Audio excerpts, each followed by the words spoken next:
हम लोगों ने ब्रह्मवर्त घाट में ब्रह्मा जी का दर्शन कर लिया और अब वहीं से थोड़ी दूरी पर नाना साहब पार्क है। यहाँ आए हैं। ये देखिए दोस्तों, मुख्य द्वार है नाना साहब पार्क का, जो आज़ादी की लड़ाई में सन 1857 में यहीं पर उनका महल हुआ करता था। दोस्तों, इस पार्क के अंदर जाने के लिए मुख्य द्वार से पहले ही टिकट घर है, जिसमें 30 रुपये प्रति व्यक्ति का और 20 रुपये गाड़ी का टिकट लेना पड़ता है। तो हम लोगों ने टिकट ले लिया है और अब अंदर चल रहे हैं। दोस्तों, अंदर देखिए, झांसी की रानी लक्ष्मीबाई की बहुत ही बड़ी प्रतिमा मुख्य द्वार के ठीक सामने स्थापित है, जो कि इसी नाना साहब के ही महल में रह करके जिनका बचपन बीता था और जिनके बचपन का नाम छबीली था और छबीली से वो झांसी की रानी बनी थी। और ये महल था नाना साहब पेशवा का। दोस्तों, जब मुख्य द्वार से अंदर जाते हैं तो बाईं हाथ की तरफ एक छोटा सा यहाँ म्यूजियम भी है, और म्यूजियम में चूँकि फ़ोटोग्राफी वगैरह करना मना है तो वहाँ का हम आपको कोई चित्र नहीं दिखा पाएंगे। ये देखिए सामने म्यूजियम है, लेकिन वहाँ म्यूजियम में दोस्तों पुराने तमाम तरह की तलवारें, बंदूकें और विभिन्न तरह के सिक्के, विभिन्न तरह की जो है मूर्तियाँ स्थित हैं, और चित्रों के माध्यम से, प्रतिमाओं के माध्यम से भी 1857 के समय को दिखाया गया है। दोस्तों, अब हम लोग बाहर आ गए और ये मुख्य द्वार के बाद भी एक गेट पड़ता है जहाँ टिकट चेक होता है, और उसके बाद ये सामने देखिए, ये काफ़ी अच्छा पार्क है और ये यहाँ से मुख्य द्वार दिखाई दे रहा है। और इधर दोस्तों छोटे बच्चों के लिए झूला और खेल का सामान है। यहाँ जो छोटे बच्चे आते हैं वो झूला झूल सकते हैं, खेल सकते हैं। और इसी के पास में एक छोटा सा रेस्टोरेंट है, यहाँ आप बैठ कर के जलपान कर सकते हैं, या जो भी चाय कॉफ़ी लेना हो आप ले सकते हैं। देखिए बच्चे यहाँ झूला झूल रहे हैं। दोस्तों, काफ़ी बड़ा पार्क है ये, और ये पार्क बाद में बना। 1857 से पहले ये बिठूर के नाना साहब पेशवा का महल यहाँ हुआ करता था, और चूँकि उन्होंने अंग्रेज़ों से विद्रोह किया था, और जब विद्रोह में उन्होंने क्रांतिकारियों का साथ दिया तो अंग्रेज़ों ने नाराज़ होकर के इस यहाँ जो महल बना था उसको पूरा ध्वस्त करवा दिया और इस पूरी ज़मीन को जुतवा दिया। लेकिन आज़ादी के बाद सन 1947 के बाद इसे नाना साहब पेशवा का पार्क का रूप दिया गया है। दोस्तों, यहाँ देखिए, जो 1857 क्रांति के योद्धा थे अजीमुल्ला खां, जो नाना साहब के दोस्त थे और जिन्होंने नाना साहब के लिए तमाम कानूनी लड़ाई लड़ी थी, उनके पेंशन के लिए, यहाँ तक कि वो लंदन तक गए थे अपनी बात रखने के लिए।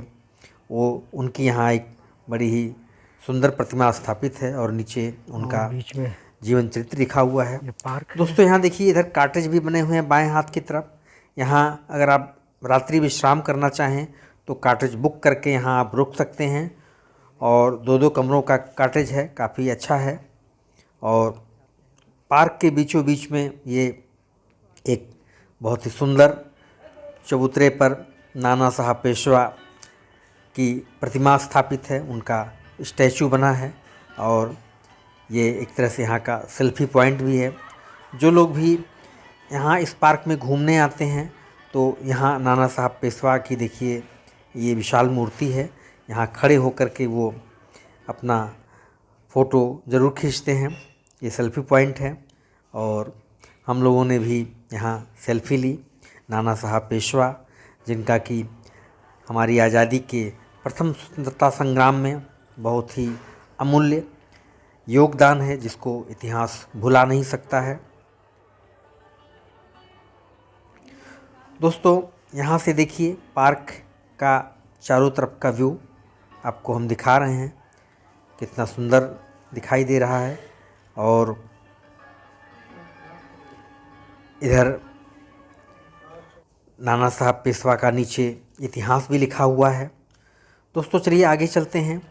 आगे चलने पर ये पाथवे बना हुआ है और इधर ये सामने स्टेज जैसा कुछ बना हुआ है और यहाँ बेंच वगैरह लगे हैं, लोगों के बैठने की व्यवस्था है यहाँ, जो भी पर्यटक दूर से आते हैं। दोस्तों यहाँ इस तरफ देखिए तात्या टोपे जी की प्रतिमा बनी हुई है और नीचे उनका संक्षिप्त इतिहास लिखा हुआ है कि कैसे उन्होंने आज़ादी की लड़ाई में नाना साहब और अजीमुल्ला खां के साथ मिल कर के आज़ादी की लड़ाई लड़ी एक साथ।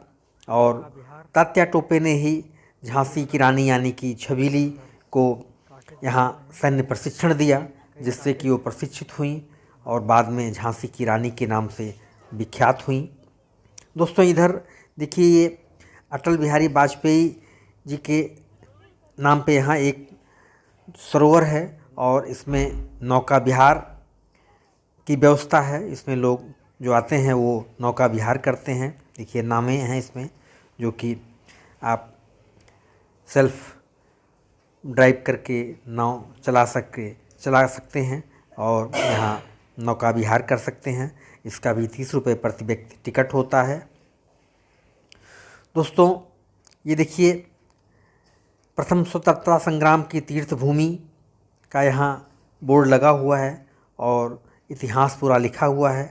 दोस्तों ये स्टेज बना हुआ है, यहाँ हमें लगता है कि कोई कार्यक्रम होता होगा तो इसी स्टेज पर होता होगा। और इसी के बगल में एक कुआं है, एक बावड़ी है। और दोस्तों ये सामने बावड़ी है और इस बावड़ी के बारे में ऐसा कहा जाता है कि जब नाना साहब पेशवा महल छोड़ के चले गए और अंग्रेज़ों ने इस पर कब्जा कर लिया तो जो उस समय लोग महल में बचे हुए थे, स्त्रियां बच्चे, उन्होंने अपनी इज्जत बचाने के लिए इसी कुएं में कूद करके जान दे दी थी। और ये कुआं उसी समय का है। ये यहाँ जो रानी लक्ष्मीबाई के या नाना साहब के जो घोड़े थे उनके लिए जल की व्यवस्था उससे की जाती थी। तो दोस्तों ये रहा बिठूर में स्थित नाना साहब पेशवा पार्क का ब्लॉग अच्छा लगा हो तो इसे लाइक कीजिए, शेयर कीजिए। चलिए मिलते हैं नेक्स्ट ब्लॉग में, तब तक के लिए नमस्कार। जय श्री राम, जय हिंद, जय भारत।